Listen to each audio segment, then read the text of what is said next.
எல்லாருக்கும் வணக்கம். நான் உங்கள் வள்ளி. இன்றைக்கி நம்ம சேனலில் அதிரசம் எப்படி செய்கிறதுன்னு தான் பார்க்க போகிறோம். வாங்க வீடியோக்குள்ளே போகலாம். அதுக்கு முன்னாடி நம்ம சேனலை சப்ஸ்கிரைப் பண்ணிக்கோங்க, பெல் ஐக்கானையும் கிளிக் பண்ணிக்கோங்க. வாங்க இப்போ வீடியோக்குள்ளே போகலாம்.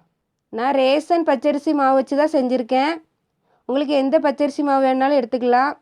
பச்சரிசி 3 அல்லது 4 மணி நேரம் ஊற வச்சு தண்ணி இல்லாமல் வடிகட்டி எடுத்துக்கோங்க. இப்போது பச்சரிசியில் கொஞ்சம் ஈரத்தோடு திரித்து வச்சுக்கோங்க. ரொம்ப காயக்கூடாது, கொஞ்சம் ஈரமாக தான் இருக்கணும்.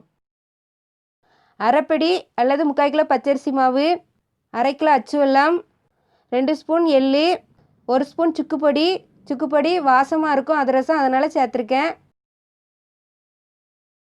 6 ஏலக்காய், 1 ஸ்பூன் கசகசா அதிரசம் மொறுமொறுன்னு இருக்கும், அதனால் சேர்த்துக்கோங்க.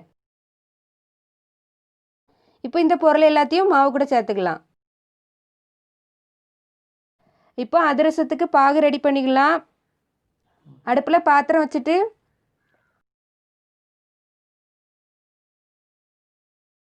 இடிச்சு வச்சு அச்சு வெல்லத்தை அது கூட சேர்த்துக்கோங்க. ரொம்ப தண்ணி சேர்க்காதீங்க, ஒரு சங்கு போல் கொஞ்சம் சேர்த்துக்கோங்க. இப்போ இது நல்லா கிளறி விட்டுக்கலாம். நல்லா கிளறி விட்டுக்கிட்டே இருங்க. அச்சு வெல்லம் நல்லா கரையிட்டும்.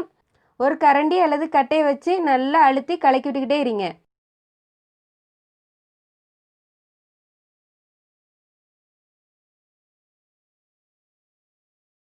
இந்த மாதிரி வர வரைக்கும் கலக்கி விடுங்க.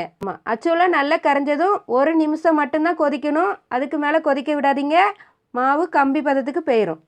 இந்த மாதிரி தான் இருக்கணும். இது கூட 1 ஸ்பூன் நெய் சேர்த்துக்கோங்க.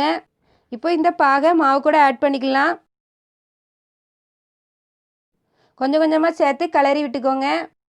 பாகு ரொம்ப இறுகிட்டுனா கொஞ்சம் சூடு பண்ணி மாவு கூட சேர்த்து வரவி வச்சுக்கோங்க. இந்த மாதிரி தான் வரவிக்கிடணும். பாகு சேர்த்த மாவு இந்த மாதிரி தான் இருக்கணும். மாவு ரொம்ப லூஸாக இருந்துச்சுன்னா கொஞ்சம் பச்சரிசி மாவு சேர்த்துக்கோங்க. லூஸாக இருந்தால் அதிரசம் போட முடியாது, கையில் ஒட்டிக்கிடும். அதனால் கரெக்டான பதத்தில் சேர்த்து வச்சுக்கோங்க மாவை. இந்த மாவை 1 நாள் அல்லது 2 நாள் ஊற வச்சா மாவு நல்லா இறுகிடும், அதிரசம் போடுறதுக்கு நல்லாயிருக்கும். இப்போ இந்த மாவை 1 நாள் ஊற வச்சுருக்கேன்.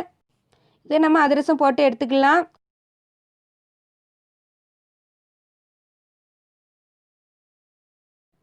இந்த மாதிரி ஒரு கண்ணாடி கவர் எடுத்துக்கோங்க.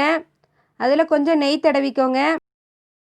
நம்ம சேர்த்து வச்சுருக்க அதிரச மாவை உருண்டை பிடிச்சி வடை போல் தட்டி எண்ணெய் சூடானதும் எண்ணெயில் போட்டு எடுத்துக்கலாம்.